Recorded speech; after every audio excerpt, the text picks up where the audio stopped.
Hello friends, welcome back my channel. फिर एक नई डिज़ाइन लेकर आया हूँ ब्लाउज का बैक नेक डिज़ाइन।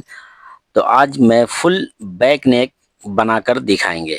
ये डिज़ाइन कितनी खूबसूरत और यूनिक है।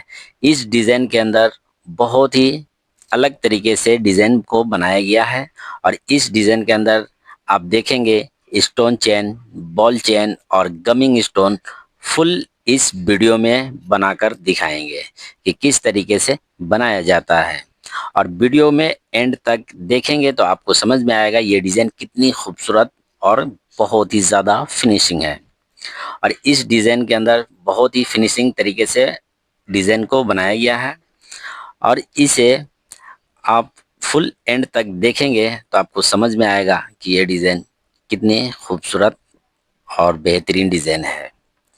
तो पसंद आई ये डिज़ाइन तो लाइक कमेंट शेयर करें। अगर नए हैं तो रिजवान एम्ब्रॉयडरी चैनल को सब्सक्राइब करके बेल आइकन को दबा दें कि सबसे पहले नई डिज़ाइन की नोटिफिकेशन आपको मिलते रहे।